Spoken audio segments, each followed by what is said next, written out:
ഇവിടെ നല്ല പൊറോട്ടയും ബീഫും കിട്ടുന്ന ഒരു കടയുണ്ട്. നമുക്ക് അവിടേക്ക് പോയാലോ? വിനീത് ശ്രീനിവാസൻ സംവിധാനം ചെയ്ത ഹൃദയം സിനിമയിൽ പ്രണവ് മോഹൻലാലിന്റെ കഥാപാത്രം അരുൺ കല്യാണി പ്രിയദർശൻ അവതരിപ്പിച്ച നിത്യ എന്ന കഥാപാത്രത്തോട് ചോദിക്കുന്നതാണിത്. പിന്നീട് കടയിലെത്തി നായികയും നായകനും പൊറോട്ടയും ബീഫും കഴിക്കുന്നതും ചിത്രത്തിൽ കാണിക്കുന്നുണ്ട്. ചെന്നൈയുടെ പശ്ചാത്തലത്തിൽ കാണിക്കുന്ന സീനിന് ശേഷമുള്ള ഈ രംഗം ചിത്രീകരിച്ചത് കൊല്ലങ്കോട് ഇടച്ചിറയിലെ എൻ അയ്യപ്പന്റെ കടയിലാണ്.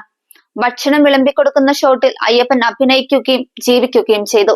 ഈ രംഗം കണ്ട് നിരവധി പേർ തന്നോട് ഈ കട എവിടെയാണെന്ന് അന്വേഷിച്ചതായി കാണിച്ച് വിനീത് ശ്രീനിവാസൻ ഇട്ട പോസ്റ്റിന് 17 മണിക്കൂർ കൊണ്ട് 44K ലൈക്ക് കിട്ടി.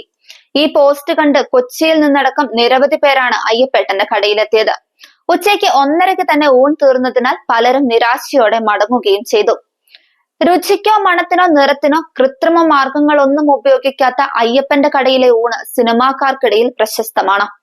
ഇന്നസെന്റ്, സുരാജ് വെഞ്ഞാറമൂട്, ഹരീഷ് കണാരൻ, സുധീർ കരമന തുടങ്ങിയ നടന്മാരുടെയും ജിത്തു ജോസഫ് ഉൾപ്പെടെയുള്ള സംവിധായകരുടെയും ഇഷ്ടയിടമായിരുന്നു കട. സുരാജ് വെഞ്ഞാറമൂടും ഹരീഷ് കണാരനും പറഞ്ഞതറിഞ്ഞ് കടയിലെത്തിയ വിനീത് ശ്രീനിവാസൻ പിന്നീട് പാലക്കാട്ട് വരുമ്പോഴെല്ലാം കടയിലെത്തി ഊണ് കഴിക്കുകയോ പാഴ്സൽ വരുത്തുകയോ ചെയ്യുന്നത് പതിവാക്കി.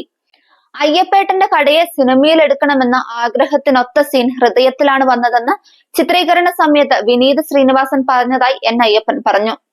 1932 അയ്യപ്പന്റെ അച്ഛൻ നാരായണ മന്താടിയർ തുടങ്ങിയ ചായക്കടയാണ് ഇപ്പോൾ അയ്യപ്പേട്ടന്റെ കടയായി മാറിയത്. വിനീത് ശ്രീനിവാസൻ കുറിച്ച കൈപുണ്യം യഥാർത്ഥത്തിൽ തന്റെ ഭാര്യ പുഷ്പയുടേതാണെന്നും അദ്ദേഹം പറയുന്നു. പുഷ്പയും സഹായികളും ചേർന്ന് പാചകം ചെയ്യുന്നത് താൻ വിളമ്പുക മാത്രമാണ് ചെയ്യുന്നത്. രാവിലെ 6 മുതൽ ദോശ, ഇഡലി, അപ്പം, പൊറോട്ട എന്നിവ ലഭിക്കും. ദോശയ്ക്ക് 10 രൂപ മാത്രമാണ് വാങ്ങുന്നത്.